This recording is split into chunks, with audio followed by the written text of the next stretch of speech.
Hi, I'm Rajshri Thakur. Hi, this is Zidane Khan, and you guys are watching FIFA Foos. पहले तो आप दोनों का स्वागत है फीफा फूज में। Thank you. Thank you. एक नए कॉन्सेप्ट के साथ नया शो आ रहा है, आपके कैरेक्टर के बारे में ज़रा बताइए और स्टोरी के बारे में। पल्लवी एक बहुत ही स्ट्रॉन्ग औरत है और एक स्ट्रॉन्ग मदर है। बहुत ही लेवल हेडेड है और शी बिलीव्स इन वैल्यूज़। तो वो बच्चों पे बहुत ही मतलब she is a strict mother. कई बार इतनी स्ट्रिक्ट हो जाती हैं कि बच्चों को फिर वो परेशानी हो जाती है and they think that she is a Hitler. तो वो एक दूरी हो जाती है बच्चों में और उसमें, क्योंकि वो बहुत ओवर प्रोटेक्टिव हो जाती है टूवर्ड्स हर किड्स। और कहानी यही है कि because she is a divorcee और आगे चलकर ये दोनों कपल, क्योंकि निखिल जो सिजान प्ले कर रहे हैं तो उनकी भी अपनी डिफ़िकल्टीज़ हैं बच्चों को संभालते हुए। वो खुद एक डिफ़िकल्टी जो निखिल उसके बारे में बताएंगे।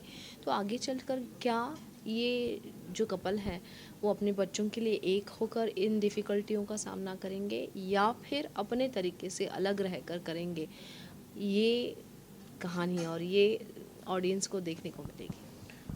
My character is basically of a chef. He's a very well known chef, well achieved. He's made a lot of name and fame.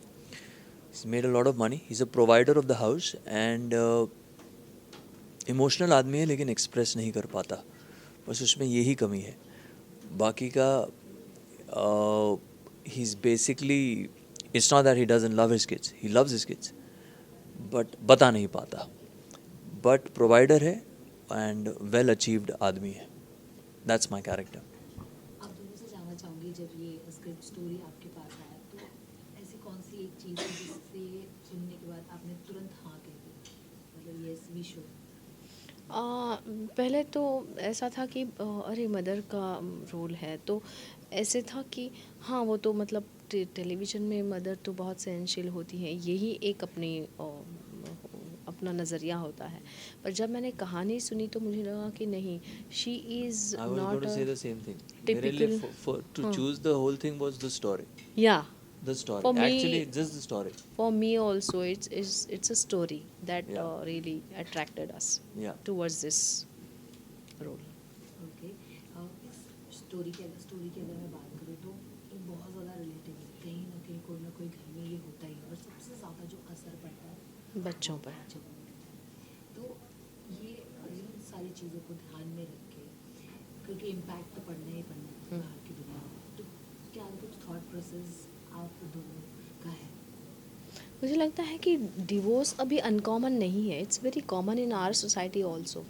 But क्योंकि हमारी फैमिली वैल्यूज़ बहुत स्ट्रॉन्ग है तो अगर सिंगल पेरेंट भी होता है तो जो बाकी रिलेटिव्स के साथ, जैसे दादा दादी हैं या नाना नानी हैं या और भी कई रिलेटिव्स हम हमारी फैमिली में होते हैं, वो इतने कनेक्टेड रहते हैं कि कई बार वो उतना मुश्किल नहीं होता है सिंगल पेरेंट के लिए एक बच्चे को रेज़ करना, उतना मुश्किल नहीं होता है। पर ऑब्वियसली इन सारी चीज़ों का बच्चों पर कहीं ना कहीं असर हो जाता है।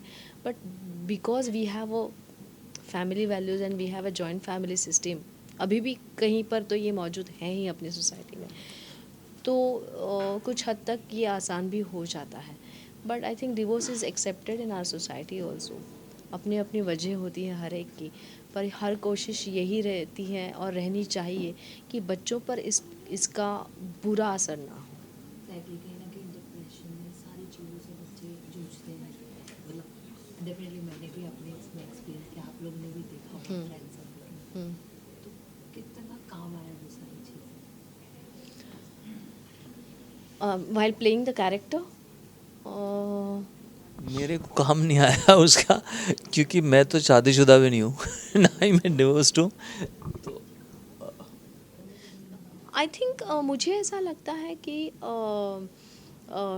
ये difficulty her parent, it's not a difficulty, पर ये प्रॉब्लम्स या ये सवाल जब आप बच्चे रेज़ करते हो वो तो पेरेंट्स के सामने आता ही है, बिकॉज़ बच्चे बहुत अनप्रेडिक्टेबल होते हैं। तो and they are like sponge, तो वो सब एब्जॉर्ब कर लेते हैं। तो यही चीज़ है कि उनके सामने अगर हम अच्छे वैल्यूज़ रखें या अच्छा कोई एग्ज़ाम्पल रखें तो वो अच्छा ही लेंगे।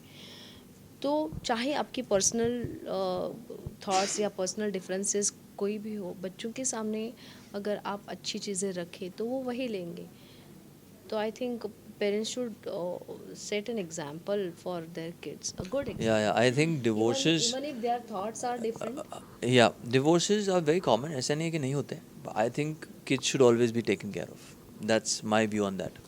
आखिरी क्वेश्चन, काफ़ी टाइम से आप लोग साथ में शूट कर रहे हो, तो कुछ फटाफट मैं 4-5 क्वेश्चन आप लोगों से पूछना चाहूँगी कि सबसे ज़्यादा सेल्फीज और रील्स कौन है? हम दोनों में से कोई हम नहीं. दोनों में से कोई नहीं. Because he is all ये तो सोशल मीडिया में है ही नहीं. He is not on Insta. Thank God. I have recently started Insta. So हम लोग सेल्फीज ज़्यादा नहीं. I am very bad at clicking Yeah, selfies. I think none of us. और सीन्स के बीच में कौन मस्ती करता है या फिर ये ये सीन्स के दौरान भी करता हूँ, सीन्स के बाद भी करता हूँ, सीन्स से पहले भी करता हूँ. Yes, that's true. अच्छा, सबसे ज़्यादा रेडी होने में टाइम कौन है? कोई नहीं. कोई नहीं. कोई No. अच्छा, बोरिंग कौन? हम दोनों में से कोई नहीं. अब मैं सबसे ज़्यादा फनी हूँ तो बोरिंग तो यही हो गई. आगे नेक्स्ट क्वेश्चन. देखते हैं ना कल सेट पे मिलना. अच्छा, सेट पे जब सीन्स अगर नहीं है तो सोने के मौके कौन मिलते हैं, जब थोड़ा सा एक नैप? वो मौका अभी तक मिला ही नहीं. मिला नहीं, लेकिन अगर मिलेगा तो ये चैंपियन है. मैं I during the whole day and during the shoot I can't sleep. I don't know why, but मेरी it's a bad habit. I can not sleep. मतलब मेरे को आप बोलोगे ना 2 घंटा भी मैं नहीं सो पाता. But she is good at that. I mean if she gets a chance. या अच्छा, सेट पे डांट कौन खाता है, चाहे आप हो या फिर कोई और? कोई नहीं, दूसरे लोग खाते हैं. हाँ, दूसरे लोग खाते हैं. डांट कोई नहीं खाता. ओके, लास्ट क्या कुछ कहना चाहेंगे ऑडियंस को, जो ऑडियंस को देख रहे हम हैं? यही कहना चाहेंगे कि अपना आपन जो सीरियल आ रही हैं 15 जून से सोनी टीवी पर मंडे टू फ्राइडे, प्लीज़ देखिए. एंड आई एम श्योर आपको ये बहुत पसंद आएगी. ये कहानी आपकी और हमारी है. जी.